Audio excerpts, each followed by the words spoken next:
Assalamualaikum warahmatullahi wabarakatuh. Perkenalkan, nama saya Anja Hartono dengan NIM saya 23115449.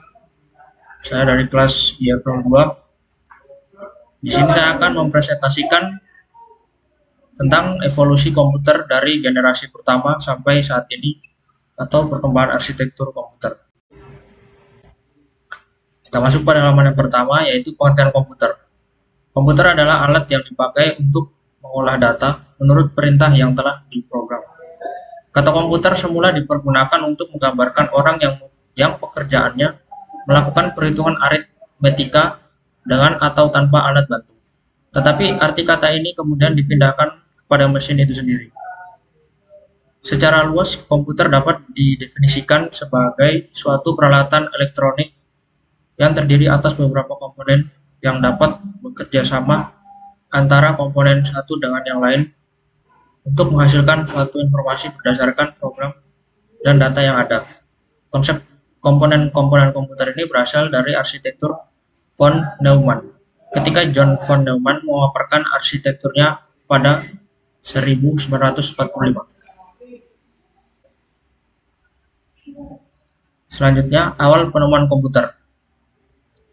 Sekitar 30 tahun setelah Pascal menemukan kalkulator otomatis, matematikawan Jerman bernama Gottfried Wilhelm Leibniz mengembangkan kalkulator sebelumnya dengan menambahkan sistem bilangan benar. Sistem tersebut membantu mesin untuk menangani perhitungan lebih mudah ketimbang sistem desimal. Leibniz juga menambahkan roda gigi untuk perhitungan perkalian dan pembagian. George Boole kemudian mengembangkan untuk matematika biner. Ilmuwan Inggris ini memakai sistem bilangan biner dalam menemukan tipe baru pada matematika yang kemudian dikenal dengan aljabar Boolean dan logika Boolean. Sementara itu, keberadaan komputer modern tidak lepas dari peran Charles Babbage. Selanjutnya masuk pada sejarah perkembangan komputer secara umum.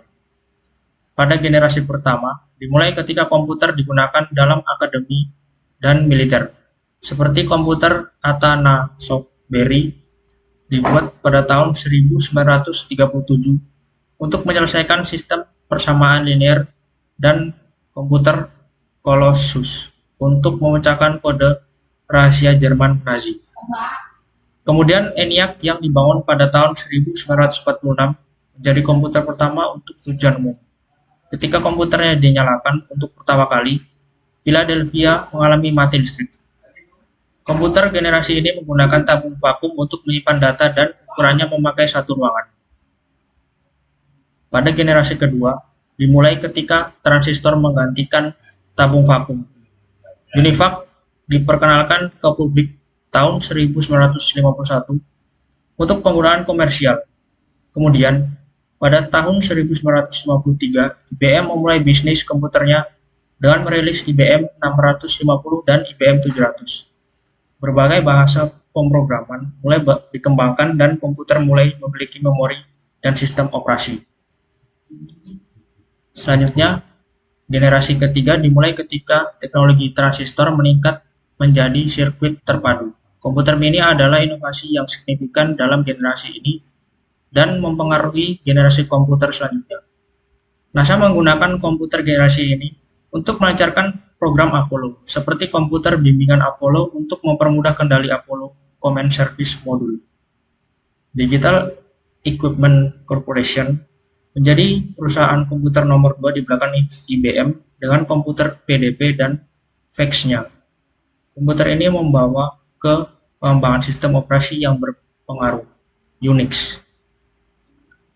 Generasi keempat dimulai pada dasawarsa 1970-an, ketika penemuan MOSFET dan integrasi berskala besar selanjutnya membawa ke pengembangan mikroprosesor di awal 1970-an. Komputer pribadi yang semakin kecil berkat mikroprosesor mulai dikembangkan, dimulai dari komputer rumahan dan komputer meja. Teknologi selanjutnya adalah laptop dan ponsel cerdas yang sangat fenomenal, membawa berbagai perusahaan teknologi ke dalam perang paten atas ponsel cerdas. Dan yang terakhir, generasi kelima, digadang-gadang sebagai tahapan perkembangan teknologi paling canggih saat ini dan diciptakan pertama kali pada tahun 1980-an. Peningkatan dari segi visualisasi menjadikan tampilan visual pada komputer di generasi kelima mempunyai resolusi sangat tinggi dan begitu tajam. Negara yang mempelopori sejarah perkembangan komputer pada generasi kelima adalah Jepang. Dalam proses pengembangannya, terdapat penambahan komponen-komponen penting ke dalam sistem komputer modern saat ini. Hal ini dikarenakan komponen yang digunakan pada komputer generasi kelima adalah menerapkan ragam teknologi modern, seperti superkonduktor, ULSI, dan kecerdasan buatan atau kalian lebih mengenalnya dengan sebutan Artificial Intelligence. Terima kasih presentasi saya. Jika ada salahnya, mohon maaf. Assalamualaikum warahmatullahi wabarakatuh.